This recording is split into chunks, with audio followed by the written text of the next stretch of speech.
Chapter 2. When I had attained the age of 17, my parents resolved that I should become a student at the University of Ingolstadt. I had hitherto attended the schools of Geneva, but my father thought it necessary, for the completion of my education, that I should be made acquainted with other customs than those of my native country. My departure was, therefore, fixed at an early date, but before the day resolved upon could arrive, the first misfortune of my life occurred, an omen, as it were, of my future misery. Elizabeth had caught the scarlet fever, but her illness was not severe, and she quickly recovered. During her confinement, many arguments had been urged to persuade my mother to refrain from attending upon her. She had, at first, yielded to our entreaties, but when she heard that her favorite was recovering, she could no longer debar herself from her society, and entered her chamber long before the danger of infection was past. The consequences of this imprudence were fatal. On the third day, my mother sickened, her fever was very malignant, and the looks of her attendants prognosticated the worst event. On her deathbed, the fortitude and benignity of this admirable woman did not desert her. She joined the hands of Elizabeth and myself. "My children," she said, "my firmest hopes of future happiness were placed on the prospect of your union. This expectation will now be the consolation of your father. Elizabeth, my love, you must supply my place to your younger cousins. Alas, I regret that I am taken from you, and happy and beloved as I have been, is it not hard to quit you all? But these are not thoughts befitting me. I will endeavor to resign myself cheerfully to death, and will indulge a hope of meeting you in another world." She died calmly, and her countenance expressed affection even in death. I need not describe the feelings of those whose dearest ties are rent by that most irreparable evil, the void that presents itself to the soul, and the despair that is exhibited on the countenance.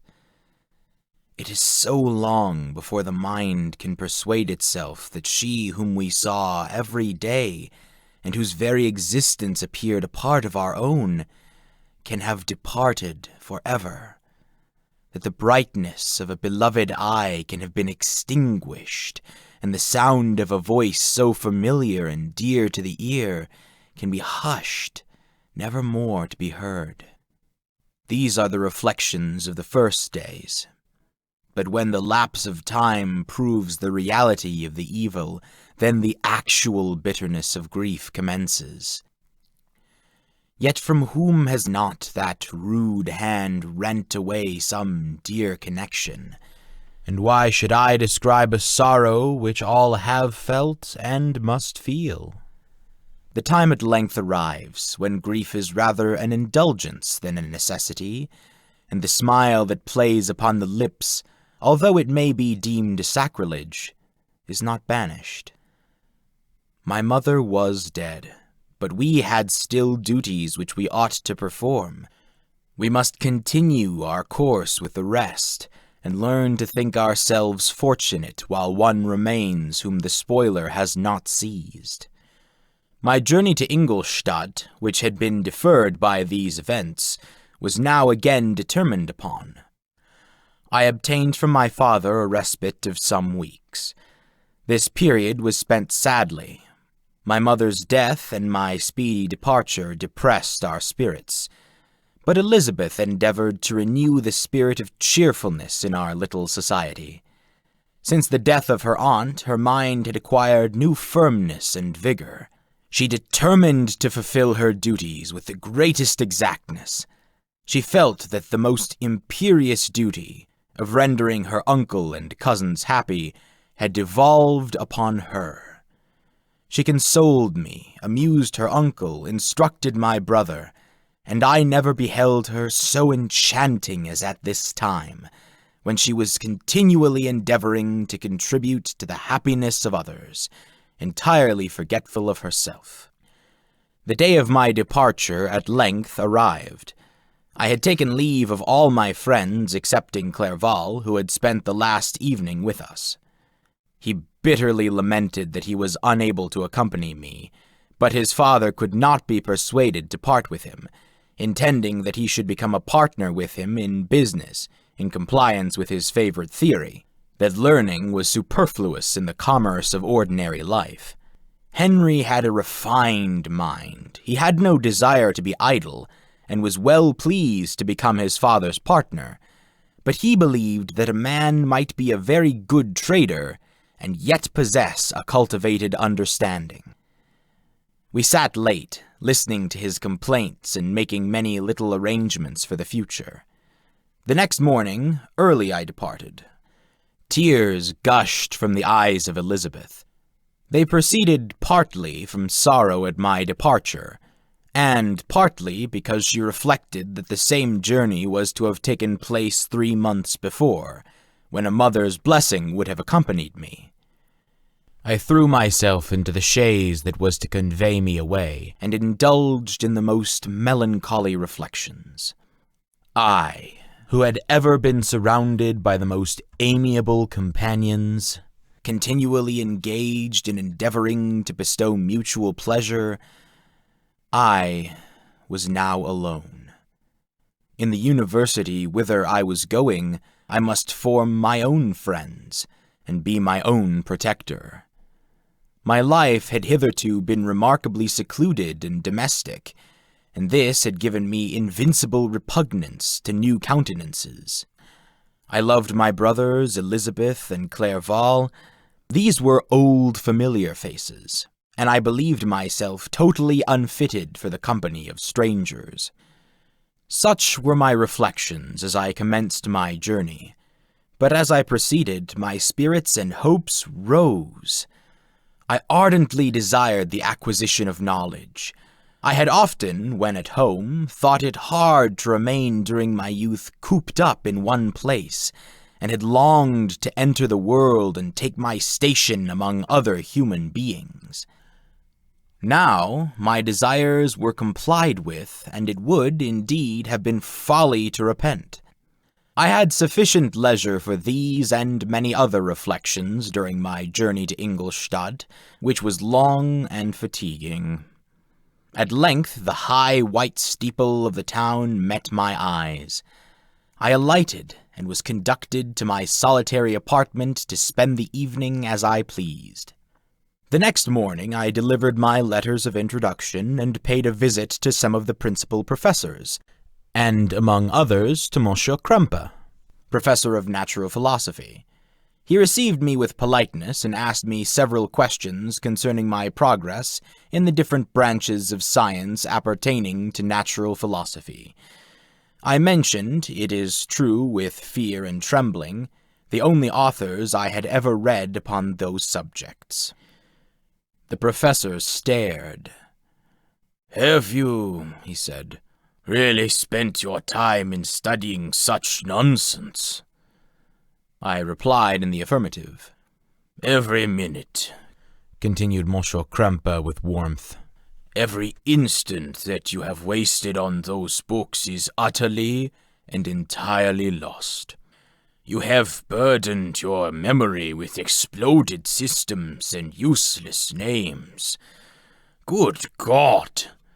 In what desert land have you lived where no one was kind enough to inform you that these fancies, which you have so greedily imbibed, are 1,000 years old and as musty as they are ancient?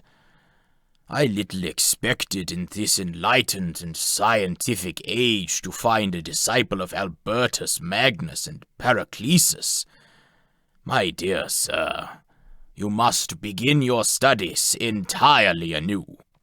So saying, he stepped aside, and wrote down a list of several books treating of natural philosophy, which he desired me to procure, and dismissed me, after mentioning that in the beginning of the following week He intended to commence a course of lectures upon natural philosophy in its general relations, and that Monsieur Waldman, a fellow professor, would lecture upon chemistry the alternate days that he missed. I returned home, not disappointed, for I had long considered those authors useless whom the professor had so strongly reprobated, but I did not feel much inclined to study the books which I procured at his recommendation. Monsieur Krempe was a little squat man, with a gruff voice and repulsive countenance. The teacher, therefore, did not prepossess me in favor of his doctrine. Besides, I had a contempt for the uses of modern natural philosophy. It was very different when the masters of science sought immortality and power. Such views, although futile, were grand. But now the scene was changed. The ambition of the inquirer seemed to limit itself to the annihilation of those visions on which my interest in science was chiefly founded. I was required to exchange chimeras of boundless grandeur for realities of little worth. Such were my reflections during the first 2 or 3 days spent almost in solitude. But as the ensuing week commenced, I thought of the information which Monsieur Krempe had given me concerning the lectures, and although I could not consent to go and hear that little conceited fellow deliver sentences out of a pulpit, I recollected what he had said of Monsieur Waldman, whom I had never seen, as he had hitherto been out of town. Partly from curiosity and partly from idleness, I went into the lecturing room, which Monsieur Waldman entered shortly after. This professor was very unlike his colleague. He appeared about 50 years of age, but with an aspect expressive of the greatest benevolence. A few gray hairs covered his temples, but those at the back of his head were nearly black. His person was short, but remarkably erect, and his voice was the sweetest I had ever heard. He began his lecture by a recapitulation of the history of chemistry, and the various improvements made by different men of learning, pronouncing with fervor the names of the most distinguished discoverers. He then took a cursory view of the present state of the science, and explained many of its elementary terms. After having made a few preparatory experiments, he concluded with a panegyric upon modern chemistry, the terms of which I shall never forget. "The ancient teachers of this science," said he, "promised impossibilities and performed nothing. The modern masters promise very little. They know that metals cannot be transmuted, and that the elixir of life is a chimera. But these philosophers, whose hands seem only made to dabble in dirt, and their eyes to pore over the microscope and crucible, have indeed performed miracles.